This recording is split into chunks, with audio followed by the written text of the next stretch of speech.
அருட்பெரும் ஜோதி அருட்பெரும் ஜோதி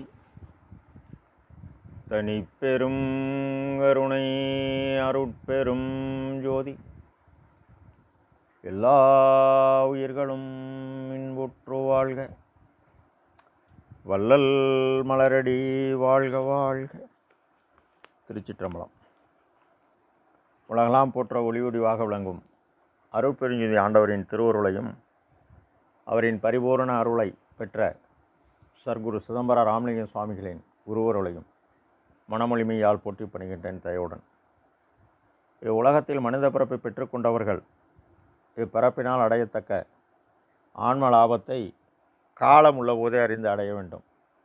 ஆன்மலாபம் எது என்றறிய வேண்டில் எவ்வித ஆதாரம் இல்லாத ஏழைகள் பசியை போக்கித்தான் பெற வேண்டும். இது சர்க்குரு வாக்கு, அருட்பெருஞ்சோதி இறைவனின் வாக்கு. நாம் செய்த செயலின் நுழைவாக இன்ப துன்பங்கள் யாவும் வந்து கொண்டே உள்ளது. அப்படி வருகின்ற துன்பம் யாவும் பொறுத்து எல்லா உயிரும் இன்பமாக வாழ எண்ணினாலே எல்லாம் செயல்கூடும்.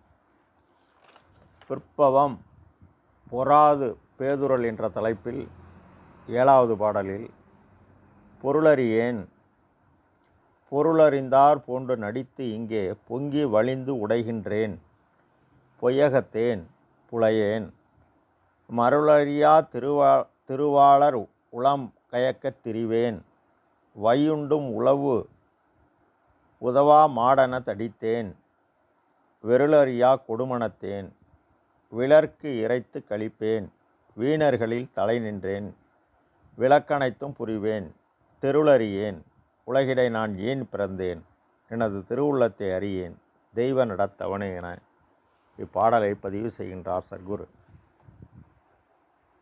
மருளறியா திருவாளர். இருள் என்னும் அறியாமை விலகி மருள் என்னும் மூவாசை நீங்கி திருள் என்னும் ஞானம் பெற்று அருள் எனும் இறைவனின் தயவை நாடி நின்றவர் திருவாளர். திருவாளர் உளம் கயக்கத் திரிவேன். அவர் மனம் வெறுக்காத அளவுக்கு அவருக்கு தொண்டு செய்ய அவர்கள் பல நன்மைகளை நமக்கு அருள்வார்கள்.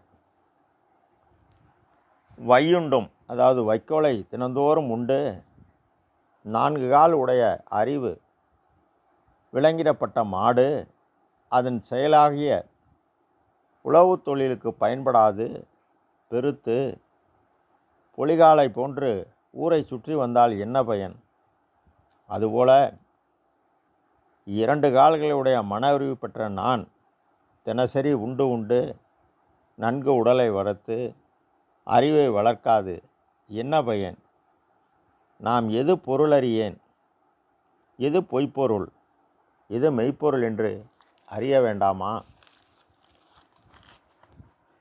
2024 ஆண்டுகளுக்கு முன் திருவள்ளுவர் கடவுளார் பிறப்பனும் பேதமை நீங்க சிறப்பனும் செம்பொருள் காண்பது அறிவெனவும், எப்பொருள் யார் யார் வாய் கேட்பினும் அப்பொருள் மெய்ப்பொருள் காண்பது அறிவும் என்றார். ஆனால் 2024 ஆண்டுகளுக்கு பின் சர்க்குரு மெய்ப்பொருள் எது என தெளிவாக கூறுகிறார். உலகியலில் பொருளில்லாருக்கு இவ்வுலகம் இல்லை, அருளில்லாருக்கு அவ்வுலகம் இல்லை என்பார் கடவுளார். இந்த பொருள் நிலையில்லாதது. ஆனால் நிலையில்லாத பொருளை நிலையான பொருளாக்கும் வழி கூறுகிறார். அருள் என்பது இறைவனின் தயவு, ஜீவகாருண்யம் என்பது ஜீவர்கள் தயவு. எவ்வித ஆதாரமில்லாத ஏழைகள் பசியை போக்க பொய்ப்பொருள் மெய்ப்பொருளாகும்.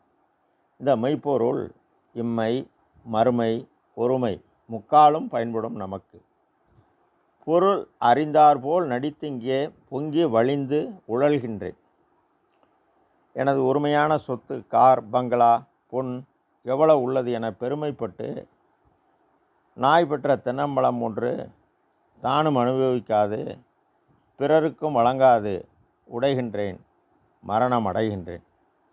வெருளறியா கொடுமணத்தேன். வெருள் என்பது அச்சம், பயம். மனதில் நமக்கு மரணம் வரப்போகிறது என்ற பயம் கொஞ்சம் கூட இல்லாது விலர் கிடைத்து கழிப்பேன். மேற்கூறிய பொய்ப்பொருளை அருளாகிய தயவழி செல்லாது சிற்றின்பம், மது, சூது, ஜாலியா, சோக்கா, பவனி வருபவன் வீணர்களில் தலை நின்றேன். விளக்கனைத்தும் புரிவேன். தர்ம வழி நின்ற சான்றோர்கள் விதித்தன செய்தல், விளக்கன ஒழித்தல் கூறியுள்ளனர். நாம் விதித்தன செய்து வாழ வாழ வீணான செயல்கள் யாவும் நாம் செய்ய மாட்டோம். அப்பொழுதுதான் நமக்கு தெளிவு கிடைக்கும். 4533ஆம் பாடலில் திருமனை தோறும் அலைந்தேன் அலையாதே சேர்ந்தருள் அருளொளியால் ஐந்தொழிலும் செய்ய பணித்த அமுதளித்து மருவிய நின் மெய்யடியார் சபை நடுவே வைத்து அழியா திருவழித்து வளர்க்கின்றாய், சிற்றபையில் நடிக்கின்றாய் என்பார்.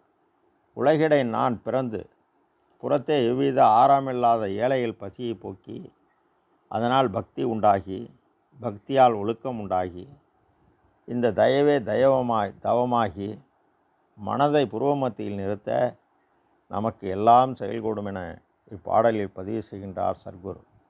அருட்பெரும் ஜோதி, அருட்பெரும் ஜோதி, தனிப்பெரும் கருணை, அருட்பெரும் ஜோதி. எல்லா உயிர்களும் இன்புற்று வாழ்க. கொல்லாவிரதம் கொலைமலாம் ஊங்க. எல்லோரும் நைத்த நலம் பெறுக. எல்லோரும் வாழ்க்கை சேர்ந்து திரு அருட்பிரகாச சர்க்குருநாத திருவடிகளே அபயம், அபயம், அபயம், அபயம், அபயம். திருச்சிற்றம்பலம்.